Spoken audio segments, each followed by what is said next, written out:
thought she's gonna die. And my grandson. I can't believe shit. We start with some breaking news tonight out of Fairview Heights. Police tell us at least one person was shot inside St. Clair Square Mall. Thanks for joining us. I'm Kelly Jackson. Ann has the day off. And I'm Mike Bush. It happened about an hour and a half ago. 5 on Your Side's Robert Townsend is live at the scene with what we've learned so far. Robert. Hey there, Mike and Kelly. Right now, as you can imagine, there are lots of police officers all around St. Clair Square Mall. Now, just minutes ago, they asked us to get back because they were concerned about our safety as they are still investigating the shooting. And let me tell you again, it's still an active scene. Take a look at the video we shot this afternoon. Again, police say one person was shot. Now, there are reports that a second person also suffered a gunshot wound. However, at this hour, police say they are still trying to confirm that. Now, we are told police have two people in custody. Investigators tell us shortly after 4 this afternoon, gunshots rang out inside the mall. A worker told me she and her co-workers immediately looked at themselves, locked the front door, and kept on just huddling together in a corner as they were trying to keep one shopper inside the store safe. Now, the worker just kept saying it was scary, it was scary, it was scary. Now, minutes after the shooting, a frantic Susan Harris rushed here to the mall. Harris says her daughter and her 11-year-old grandson were inside shopping at the time when a guy walked by them holding a gun. I didn't want to go to the grocery store no more. This is scary, you know? It's just not right. None of this is right. Oh, God. So what happened to them? I don't understand what's going on.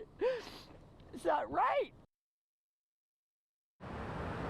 Wow, as you can imagine, she was just thankful her daughter and her grandson are okay at this hour. I'm told the woman's husband is just picking them up. Now, police did shut down the mall. They tell us it will be shut down all night as they investigate this shooting. As soon as we learn more, of course, we'll pass it on. For now, though, live in Fairview Heights, I'm Robert Townsend, 5 on Your Side. And as Robert just said, this is a developing story, so we'll continue to get updates and then give you those updates as we learn more, and we'll keep you up to date on air, online, and on the 5 on Your Side app.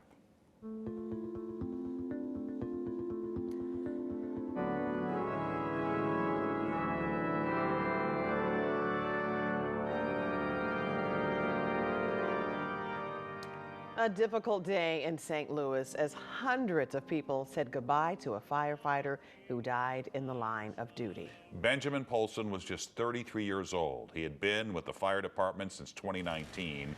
He died last week when a roof collapsed during a fire at a vacant building in North City. After his funeral, fire trucks from all over our area took part in a procession to the cemetery where Polson was laid to rest. We have team coverage tonight. Holden Kurwicki was at that procession earlier today. Well, we start with Casey Nolan at the Cathedral Basilica where the funeral took place. And Casey, there were so many people who packed the basilica. Oh, that's right, Kelly. In fact, the Polson family commented on just how much it meant to them to see the crowd that was here today. Now, even though he had only been with the fire department a couple of years, a lot of people in the larger St. Louis Fire Department family knew Ben Polson because they knew his father. Benjamin Polson followed his father into the fire service here in St. Louis. That was a point of pride for both of them, Chief Dennis Jenkerson said today. But it wasn't a direct route to firefighting. Benjamin Polson studied economics in college, got his MBA, and even graduated law school. The chief said Polson could have had any career he wanted and made a lot more money than a person can make in public service, but public service was his calling. Polson was close with his sister. Instead of a maid of honor at her wedding, she had Ben stand up with her as her best man. I'm a better person because Ben was part of my life, and I'll miss him forever, and I want to thank everyone for gathering here to celebrate his life. We'll miss Ben forever, or until we die, which will very likely come first. Rest in peace, little Benjamin. We love you so.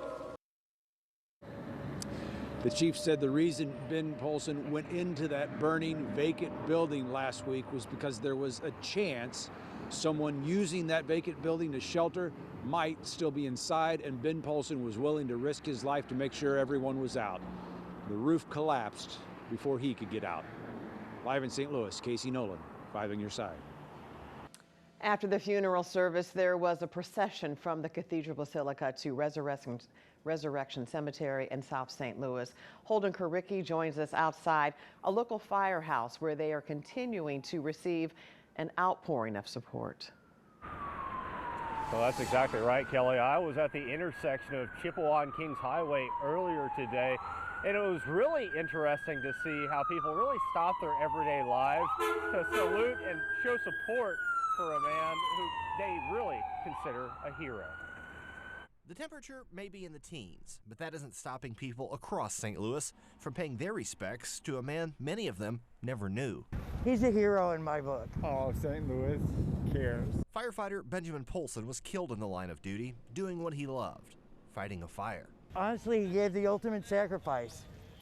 And that's all, I mean, that's just, that makes me emotional. That's why it should come as no surprise that some were drawn to tears as Polson's processional passed through South City.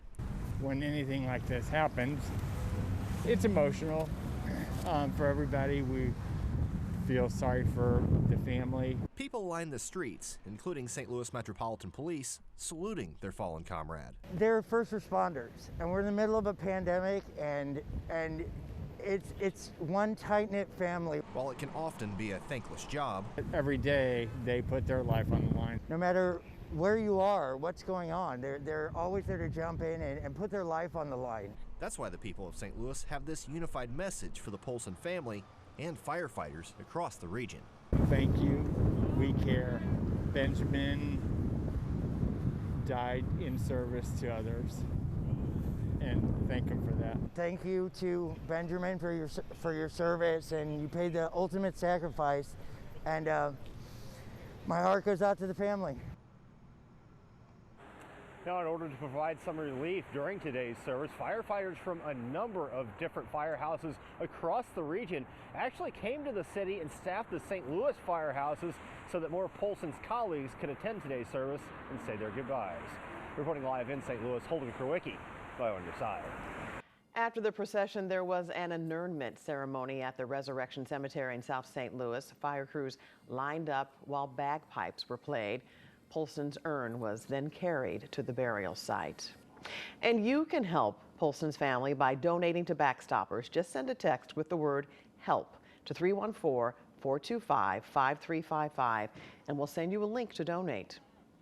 Next, during a nationwide blood shortage, the Blues team up with the Red Cross to add donors to its roster.